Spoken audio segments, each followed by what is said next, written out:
सर्वांगे हरिचंदनं सुललितं कंठे च मुक्तावली गोपश्रीपरिवेष्टितो विजयते गोपालचूडामणिः अस्ति स्वस्करुणेकराग्रविगल कल्पतरुमावृतम् वस्तु प्रस्तुतये निर्वाणलीलाकुलम्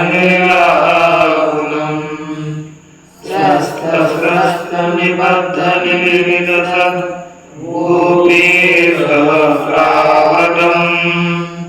हस्तन्यस्तनतापवर्गमुखिलो दारं किशोराकृतिः वंशी विभूषितकरा नवनीतकरा पीताम्बरारणमपराधरोषात् पूर्येन्द्रसुन्दरमुखाद्रविन्दलेखा कृष्णार्पणं किमपि तत्त्वमहं न जाने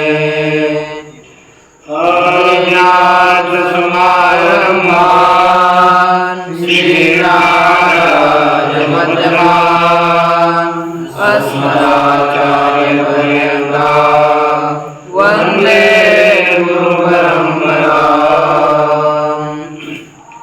श्री भगवान परमात्मा श्री ज्ञानोबराय जगत गुरु तुकाराम महाराज, शांति ब्रह्म एकनाथ महाराज, आदि गुरु श्री शंकराचार्य इत्यादि सब संतों के अलौकिक हेतु की अकारण करण ऐसी कृपा से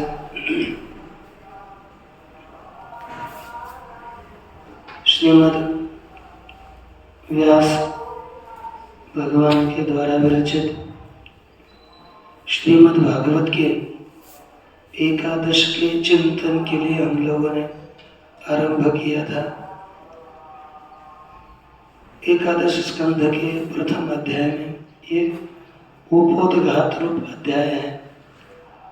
इस अध्याय में पूर्व स्कंध का कुछ अनुवाद करके आगे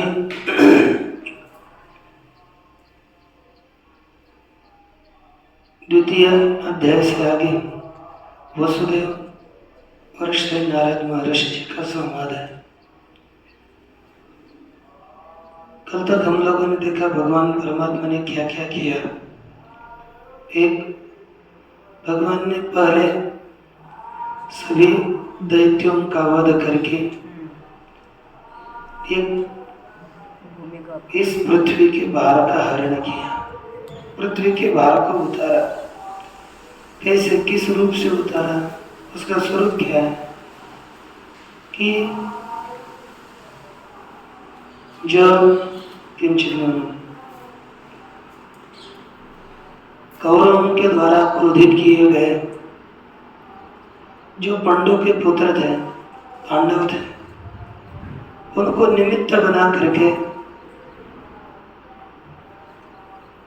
परस्पर में युद्ध करा करके भगवान ने राजाओं को मारा और पृथ्वी के भार को उतारा।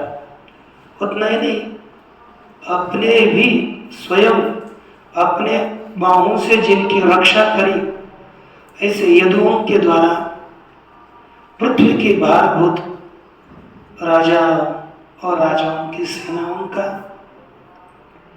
निराश करके भगवान ने विचार किया कि लोग यद्यपि मानते हैं पृथ्वी का भार गया है, लेकिन मैं पृथ्वी का भार नहीं उतरा ऐसा ही मानता हूं, क्योंकि यह जो यादवों का अविषय कुल है वह अभी बचा हुआ है और इस यादव कुल का अन्य देवादेवों से विनाश नहीं हो सकता, क्योंकि ये मेरे आश्रित हैं और बहुत उन्मत्त हो गए हैं। इसलिए इनमें ही मैं कलह पैदा करके शांति को प्राप्त करूंगा और अपने धर्म को प्राप्त करूंगा। इस प्रकार भगवान ने संकल्प किया और ब्राह्मणों के शाप के निमित्त से अपने कुल का संहार किया। अब भगवान ने राक्षसों का उद्धार किया, अपने वंश को उद्धार किया, लेकिन जो बाद में बचे हुए हम लोगों जैसे बाद में जन्म को प्राप्त हो गए, उनकी क्या स्थिति है? तो उनकी हम सबके लिए भी भगवान ने अपना चरित्र रखा, कहा कि जो लोगों के लावण्य को दबाने वाली जो भगवान की मूर्ति है, उस स्वमूर्ति के द्वारा लोगों के नेत्रों को हरण कर लिया, नेत्रों को अपने विषय बनाया। भगवान की जो वाणियां हैं, उन वाणियों का स्मरण करने वाले लोगों के को वाणियों के द्वारा ही अपने ओर आकर्षित किया। भगवान के पद चिन्हों को, चरण कमलों को देखने वाले जो साधक है, उनको भी अपने ओर भगवान परमात्मा ने खींच लिया। उसी तरह और जो क्रियाएं हैं, वह क्रियाओं को अपने ओर आकर्षित करके भगवान ने अपनी पृथ्वी के ऊपर अतिशय सुंदर कीर्ति को फैला करके, इस कीर्ति के माध्यम से सभी लोग सहज इस अज्ञान संसार से तरेंगे और मेरे पदवी को प्राप्त होंगे। ऐसे भगवान परमात्मा ने चिंतन किया और यही साधन सबके उद्धार के लिए रखा। तब श्री परीक्षित राजा के मन में शंका आई। उसी शंका का विचार हमने देखा कि निश्चित है, जो ब्राह्मण के भक्त नहीं होते, जो दान नहीं देते, जो वृद्धों की सेवा नहीं करते, उनको ब्राह्मणों का शाप लगता है। लेकिन ये वृष्ण कुलोत्पन्नम भगवान का चिंतन करने वाले ये सभी यादव ब्राह्मणों के भक्त थे, दान देने वाले थे और वृद्धों की सेवा करने वाले थे। उनको ब्राह्मणों का शाप कैसे लगा? जिन्हें द्विजसत्तम, हे शुकाचार्य जी, जिस निमित्त से उनको शाप हुआ और जिस प्रकार का शाप उनको प्राप्त हुआ, वह शाप बताइए। और केवल एक परमात्मा ही जिनके अंतःकरण में है, उनमें ये भेद कैसे उत्पन्न हुआ, यह सब कुछ आप हमें बताइए।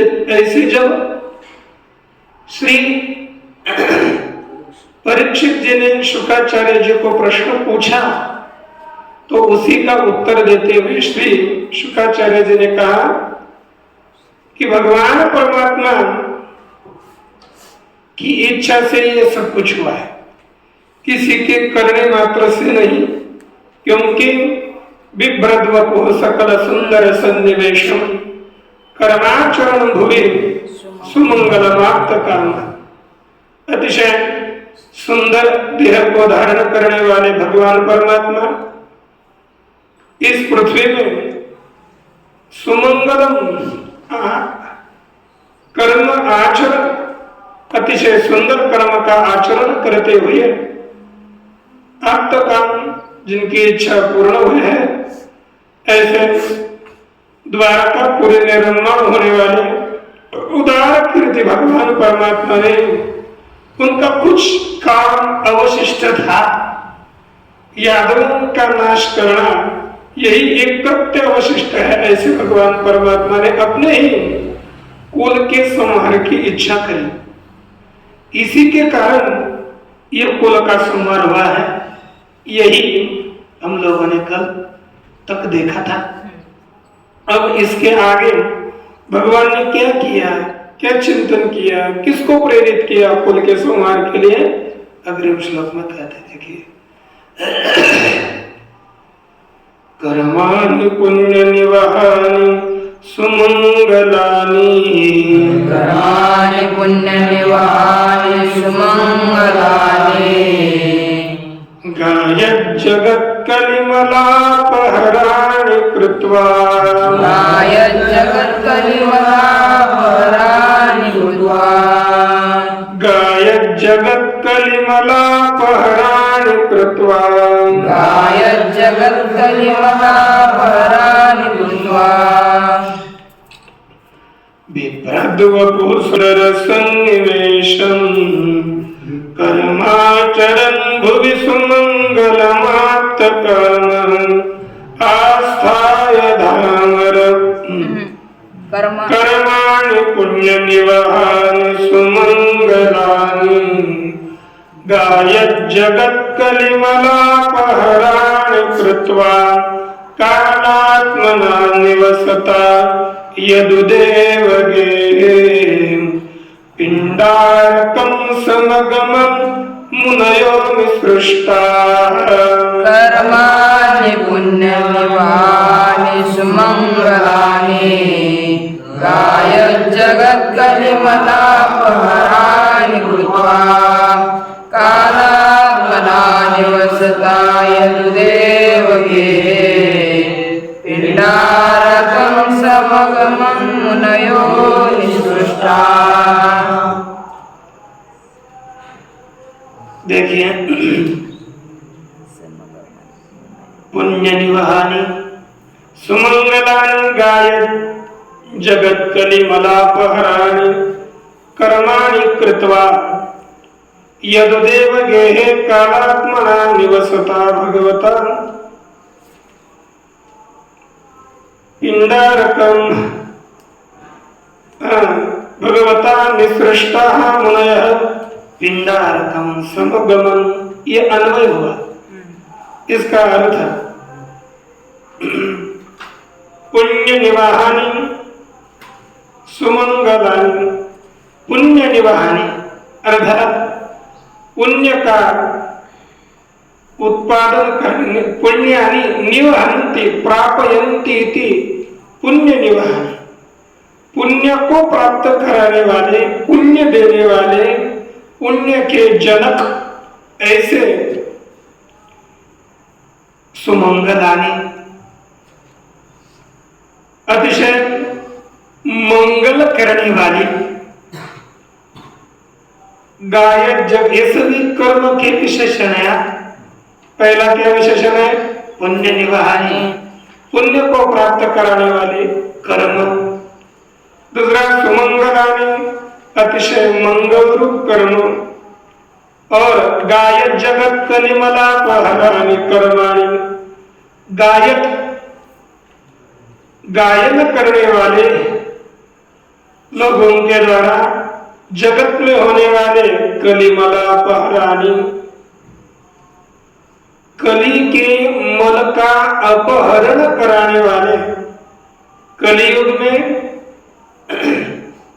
जो पाप होते हैं उस कली प्रयोग, कली से उत्पन्न हुए पापों के नष्ट कराने वाले कर्मों को करके भगवान ने ऐसे कर्म करे कि कली के सभी पापों को, कर्म ही कर्म का चिंतन करने वाले, कि सभी पापों को नष्ट कराने वाले, ऐसे मंगल कराने वाले, पाप पुण्य प्राप्त कराने वाले, पुण्य को प्राप्त कराने वाले, पाप का नाश करने वाले, ऐसे जो मंगल कर्म है, उन मंगल कर्मों को करके यदुदेव गेहे कालात्मना निवसता, यदुदेव अर्थात यदुराज इनके घर में, वसुदेव के घर में कालात्मना निवसता, काल रूप से, जैसे कि यह इस कुल का काल ही है, इस रूप से रहने वाले भगवान परमात्मा के द्वारा निसृष्टा मनाया। निसृष्टा माने प्रेरित, प्रेरित किए गए मुनि पिंडारकम समगमन, पिंडारक क्षेत्र में एकत्रित हुए। अर्थ क्या हो गया?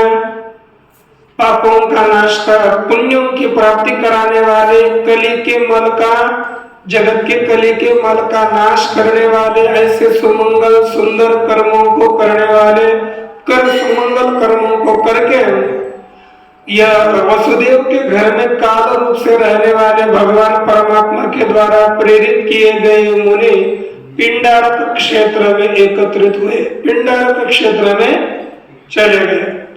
क्योंकि इसी तरह से इनका पिंडारक क्षेत्र में जाना हुआ। पहले भगवान परमात्मा ने नारदादि ऋषियों को प्रेरित किया और कहा कि आप शीघ्र यहाँ से इस, क्योंकि ये रह रहे थे कहाँ? द्वारका में, सभी द्वारका में रह रहे थे, तो भगवान परमात्मा ने इनको बाहर क्यों निकाला? इसका हेतु कारण श्री नाथ महाराज लिखते हैं कि भगवान परमात्मा ने एक कार्य किया, क्योंकि संतों को अपने यहाँ से बाहर भेज दे, इनका वध कराना है ना, वध करना है तो इनको निकालना चाहिए। क्योंकि लिखा है इन्होंने, ज्या पासुनी संत दूरी गेले, ते थे अनर्थाचे केले चाले, हे यादव निधना लागे वही ले, लाघव केले श्री कृष्ण। जहां से संत दूर चले जाते हैं वहां पर ही अनर्थ का कार्य चलता है, सफल होता है। भगवान ने इसलिए इनको दूर भेजा, बाहर निकाला। श्लोक वो भी संख्या हो गई 315। भक्त संत साधु जा पासी, तेथे रिगु नाही अनर्थासे, जाने हे स्वयं ऋषिकेशी एरा कोणाशी कळेना। अर्थात जहाँ संत और साधु भक्त रहते हैं वहां पर अनर्थ का प्रवेश नहीं होता। बाकी अर्थ कोई नहीं, ये बस भगवान को पता है, अन्यों को पता नहीं। इसलिए क्योंकि आगे लिखा, जहां पर संतों का समुदाय रहता है वहां पर जन्म मरण का अभाव होता है। यह भगवान परमात्मा भाव जानते हैं, इसलिए ब्राह्मणों के शाप के लिए भगवान ने इनको बाहर निकाला। जे तुम्हें संत गेले दूरी, तेथे संत सद्य अनर्थ राजे श्री, हे जानो श्री हरि, द्वार के बाहर ऋषि आदि सब ऋषियों को द्वारका के बाहर भेज दिया और ये सभी लोग पिंडारक क्षेत्र में चले गए। पिंडारक क्षेत्र में जाने के जब गए, वो कौन है जिनका स्मरण करने पर भी कलिकाल थर्रा जाता है? ऐसे कौन ऋषि हैं? उन्हीं ऋषियों का नाम निर्देश करेंगे आगे, लेकिन पहले इस प्रस्तुत श्लोक की टीका देखिए। ईश्वर इच्छया उत्थितम ब्रह्म शाप निमित्तम वक्तुम आह। ईश्वर की इच्छा से उपस्थित हुआ ब्राह्मणों के शाप का कारण अब बताने जा रहे। कैसे लगा?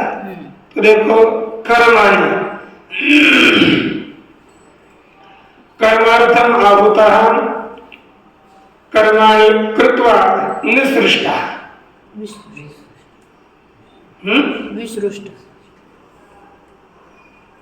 विसृष्टा है, ठीक है, हमारे में निसृष्टा है।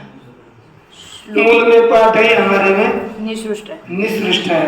तो उसी का ही या नीचे विसृष्ट है चाहिए कि विसृष्ट है।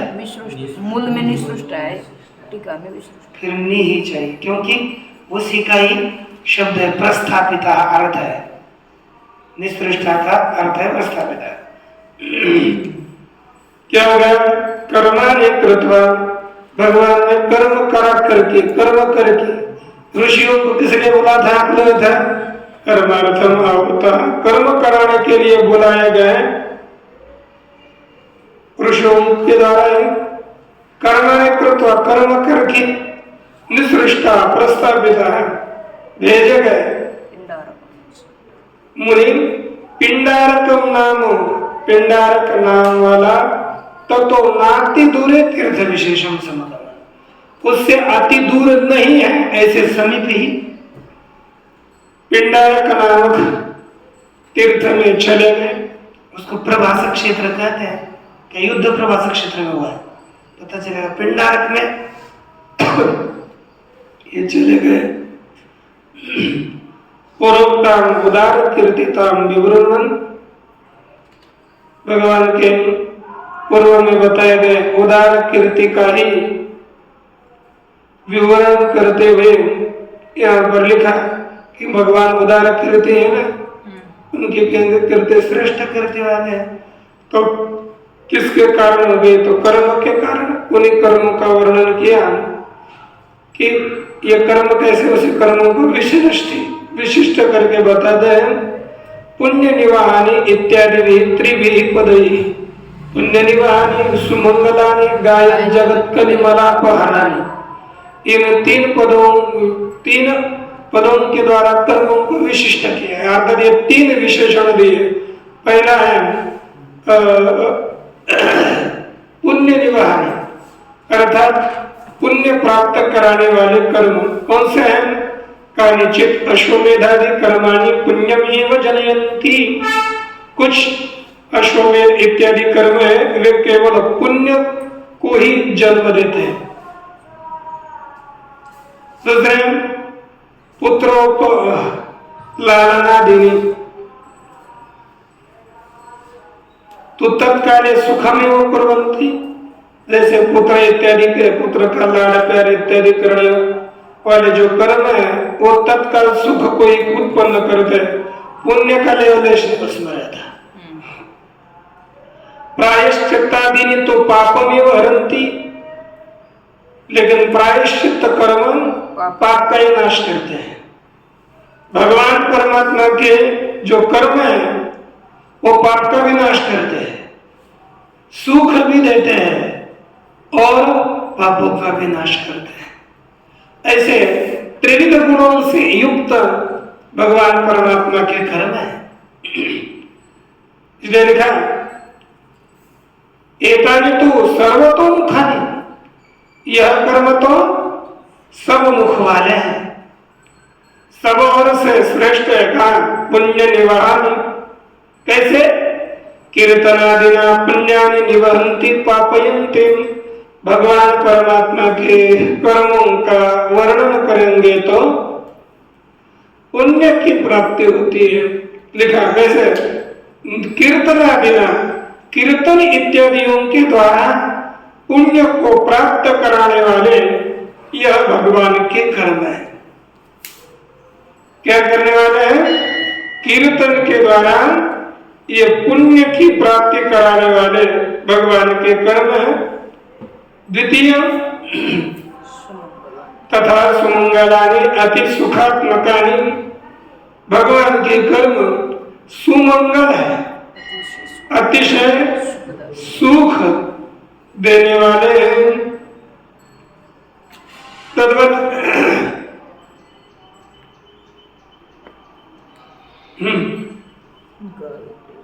गाय जगत कलिमलापहरान, इसका व्याख्यान करते गायतो जगत, गायन करने वाले, उच्चारण करने वाले जगत के कलिमल को दूर कराने वाले, कलिमलापहरण कृत्वा, कलिमल के को हरण करने वाले ऐसे कर्मों को करके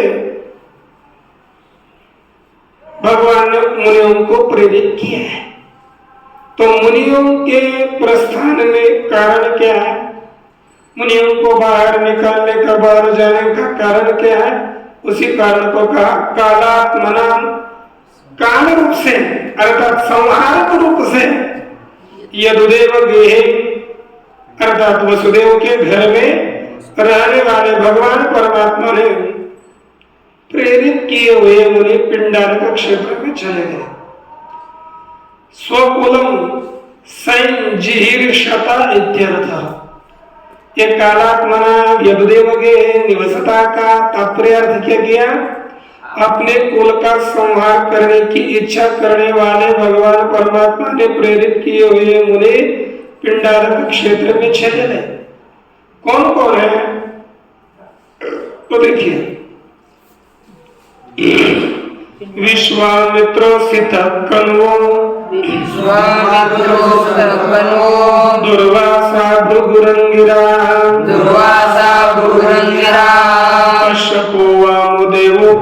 कश्यपो वामदेवोत्रेर वशिष्ठो नारदादयः नाम लिखे। विश्वामित्र, असित, कण्व, दुर्वासा, भृगु, अंगिरा, कितने हो गए? 6। कश्यप, वामदेव, अत्रि 9, वशिष्ठ और नारद 11 नाम दिए। ये सभी ऋषि पिंडारक चले गए, मुनि पिंडारक गए। इनका वर्णन एक एक ओवी में नाथ महाराज ने प्रत्येक क्या किया है। ये सभी ज्ञान से परिपूर्ण है, जिनको साक्षात भगवान श्री कृष्ण भी वंदन करते हैं, ऐसे ऋषि चले गए। पहले क्या थे? विश्वामित्र ऋषि, जिसने जो गायत्री मंत्रासाठी करू शके प्रतिसृष्टि, जो विश्वामित्र महाहटी, तो ही उठी निकाला। गायत्री मंत्र के लिए जिन्होंने प्रतिसृष्टि का निर्माण किया, ऐसे विश्वामित्र महाहट करने वाले वे तात्काल निकल गए। जिनको शीत उष्ण की बाधा नहीं होती, अगर जिनके आश्रम में शीत उष्ण की बाधा नहीं होती, ऐसे असित वे भी निकल गए। जिन्होंने क्या किया? ये जो कन्व है ना, कन्व जो सूर्य से विभोरी शरण, भगवान सूर्य को शरण गए थे और उनको शरण जा करके घोड़े के कान के ऊपर बैठकर सूर्य से जिन्होंने वेद का अध्ययन किया, वह कन्व भी बाहर चले गए।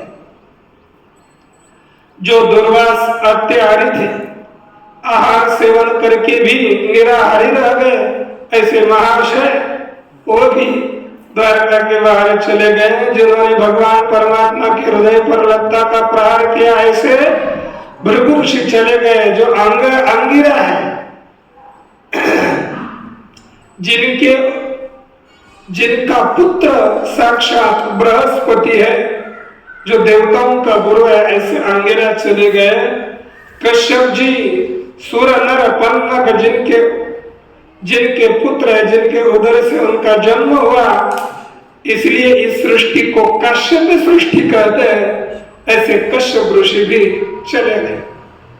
मुक्तों में मुक्तामादि श्रेष्ठ भाव, वेदी वा खाने वामदेव, तो ही द्वारके होने पारो, स्वयं निघाला वह दिन द्वारका से चले गए। अत्रि ऋषि जो दत्तात्रेय के पिता हैं, वह चले गए।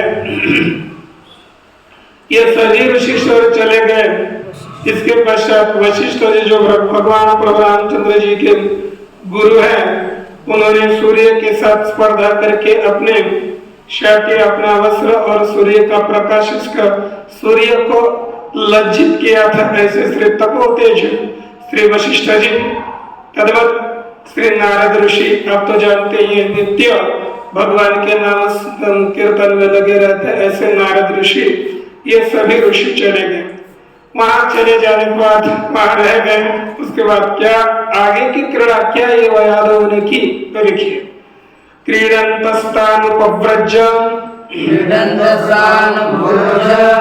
अच्छा नाम टीका में करिए कुछ नहीं। कुमाराय दुनंदना कुमाराय दुनंदना उपसंग्रह्य पप्रच्छु उपसंगृह्य पप्रच्छु रविनीता विनीतव रविनीता विनीतव यदुनंदनाः कुमाराः क्रीडन्तः यदुनंदनाः कुमाराः तान् उपव्रज्य अविनीताः लगाना पड़ेगा अविनीताः कुमाराः तान् उपव्रज्य उपसंगृह्य विनीतवत् पप्रच्छु। अन्वय को ध्यान रखें, अन्वय इधर उधर अन्वय नहीं लगता क्योंकि गीता का क्या होता है, पढ़े जाते हैं नित्य पढ़ते हैं तो गीता का तो पता चलता है, इसका जल्दी नहीं पता चलता। तो देखिए कहा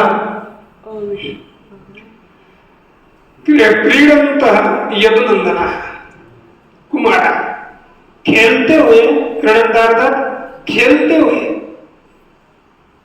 यदुनंदना यदु के पुत्र, यादवों के पुत्र कुमार, लेकिन कैसे थे? अविनीता, अविनीत, उद्धट, ऐसे ये सभी कुमार तान उपव्रज्य उन ऋषियों के पास जाकर के, उपमाने नजदीक, व्रजगत जाना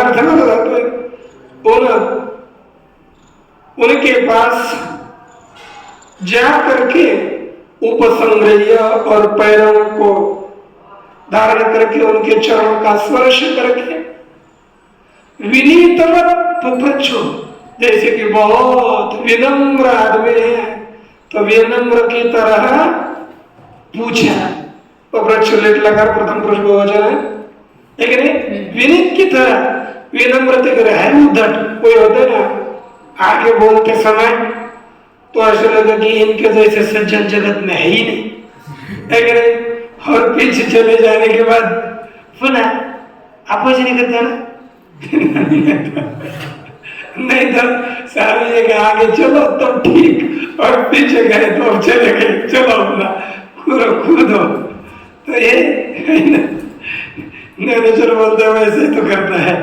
तो ये विनीत अविनीत है, उद्धत है, लेकिन विनम्र की तरह पूछा। कैसे पूछा आगे देखेंगे। और टीका में भी लिखा उपसंग्रह्य पादग्रहणं कृत्वा, उपसंग्रह अर्थात चरणों को पकड़ करके, पैरों का ग्रहण करके पूछा। क्या पूछा? तो देखिए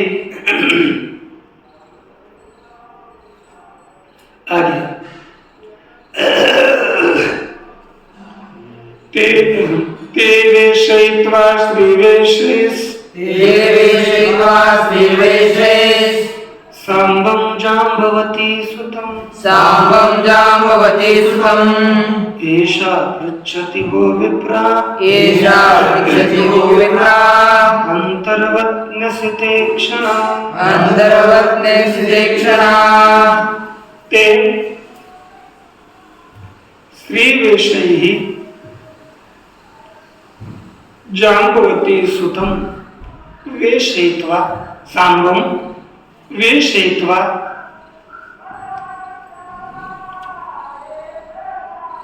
पप्रच्छु लगाना, एषा असिते क्षणा, ये दो है ना, आगे का श्लोक और ये श्लोक, दो श्लोक इकट्ठा करोगे तो ठीक रहेगा। तो देख लीजिए आगे का बोलिए। प्रष्टुम विलज्जति साक्षात् प्रभृता मोघ दर्शना प्रशोषन्ति पुत्रकामा किंस्वित् संजनयिष्यति।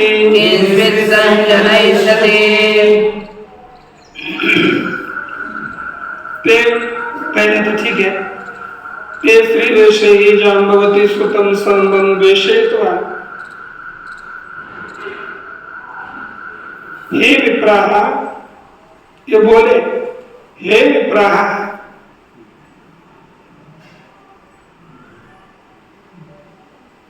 एषा अंतर्वत्नी अस्ते क्षणा।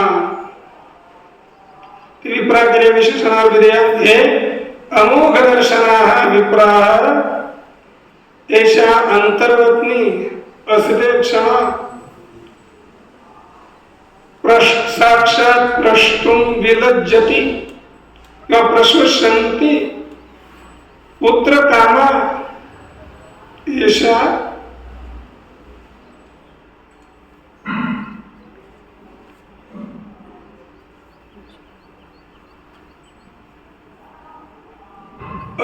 पृच्छति, वह पृच्छति।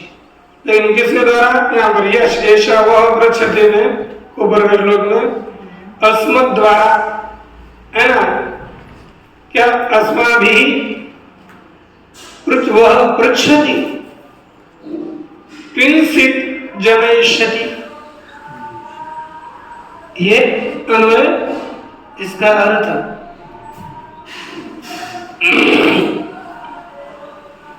इन्होंने क्या किया?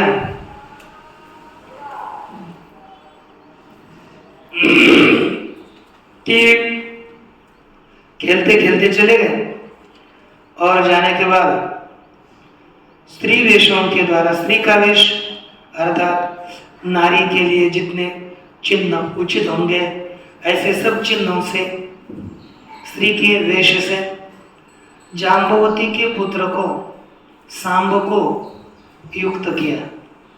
उदर में कपड़े को भी लपेटा, सब कुछ पूरी तरह से स्त्री दिखेगी ऐसा ही। और सुंदर थे लोग, केश का तो प्रश्न ही नहीं, बालक है, केश को लंबे ही है।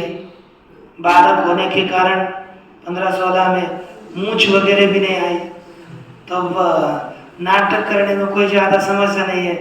निकालने के बाद आप हम लोगों का निकालेंगे तो पीछे नीचे से काला काला तो दिखेगा ही दिखेगा, वैसा तो उनका नहीं ना।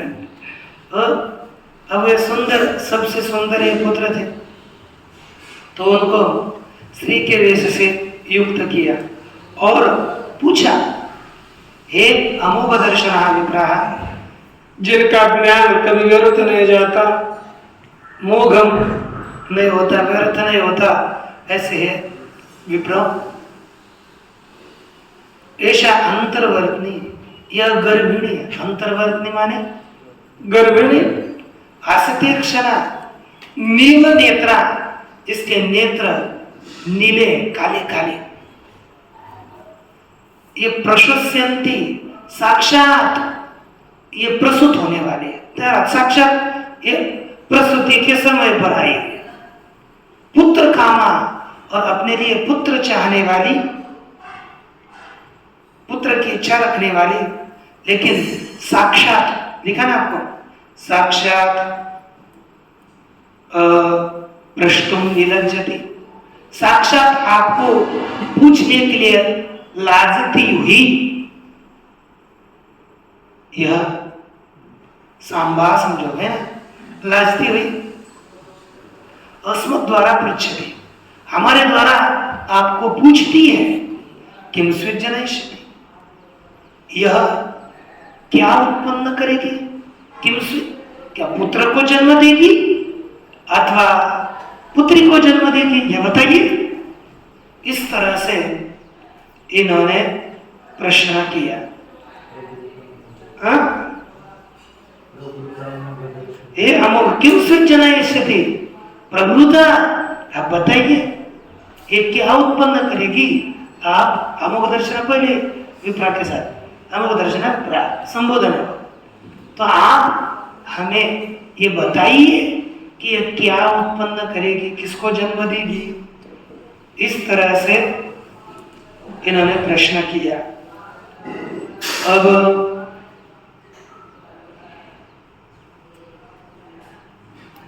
इस तरह से इन्होंने प्रश्न कर दिया। अब लेकिन क्या होता है ना, 1-2 बार आदमी उनको छोड़ देता है, दुर्लक्ष्य करता है। लेकिन कभी किसी को ज्यादा सताना नहीं चाहिए। यदि कदाचित यहाँ पर लिखते हैं, यदि ब्राह्मण कोई हो, शापित आलिया द्विजन तैसे सद्भावे करावे नमः। यदि एक ब्राह्मण शाप देने के लिए भी आ गया तो उसको प्रणाम ही करना चाहिए। मारो आलिया ब्राह्मण मस्तकापन उड़वा। यदि ब्राह्मण मारने के लिए आया तो अपना सिर उसके आगे करना चाहिए। देश का नाश कर रहा हो तो समझाना भी चाहिए, लेकिन अब ये इतनी लीनता करनी चाहिए, ये भगवान परमात्मा बता रहे हैं। फिर उसी ब्राह्मण, यदि सद्गुणी ब्राह्मण है, उसकी यदि हम छल किया तो क्या होता है? त्या ब्राह्मण सीजे छल ते जाणावे विषभक्षण, विषय निमे भक्षित्याचा प्राण, कुल निर्दलन द्विज छळणे। यदि हम ब्राह्मणों का छल करते हैं तो कोई हमने जानो कि विष ही पी लिया हो, जैसे विष का भक्षण करने के पश्चात साक्षात मृत्यु होती है, उसी तरह ब्राह्मणों का छल करने पर साक्षात कुल का नाश हो जाता है। इसलिए आप कहोगे महाराज अज्ञानी अज्ञानी, ऐसा कुछ नहीं।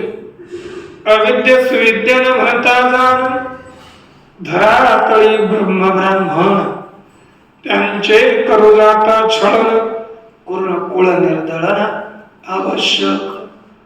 महाराज ने उनका छलन करने पर कुल का नाश होता है। इस प्रकार इन्होंने किया। बोलते कि इस प्रकार परीक्षित नृपवरा या पर्याद कुमरा निधनाचा भरला वाडा, ते ऋषीश्वरा छळू गेले, उनकी मृत्यू का घट भर गया। और ब्राह्मणों का छल करने के लिए चले गए। तब कपट उनका, ये यादवों का कपट है ऐसा ऋषियों ने समझा और अतिशय क्रोधित होकर के उन्होंने शाप दिया। क्या शाप दिया ये आगे के श्लोक में बताते हैं। एवं प्रलब्धा मुनयस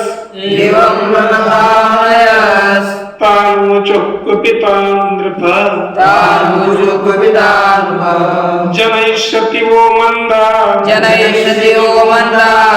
मुसलं कुलनाशनम्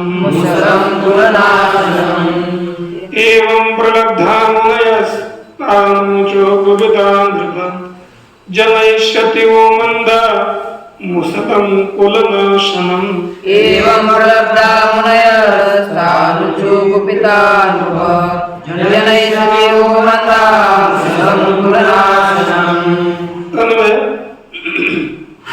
हे नृप, एवं प्रलब्धा मुनयः कुपिताः ऊचुः मंदा, वह कुलनाशनम मुसलम जनयिष्यति। अर्थ, हे नृप, हे राजन। कौन कह रहा? शुका। हे परीक्षित, एवं प्रलब्धा मुनयः, इस प्रकार प्रलब्धा वंचिता, ठगे गए मुनि कुपिता संत, क्रोधित होते हुए ऊंचू बोले। वच धातु के एटला करके प्रथम पुरुष का ऊंचू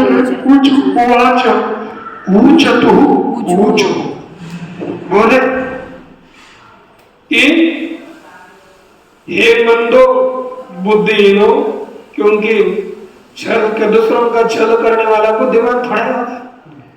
हे बुद्धिहीनो, आपके कुल का नाशक मुसल ये उत्पन्न करेगी। आपके कुल का नाश करने वाले मुसल को यह जन्म देगी। यह कहा, थोड़ी टीका रह गई थी। प्रश्न प्रकार ते विषय ते प्रश्न का प्रकार बताते हैं।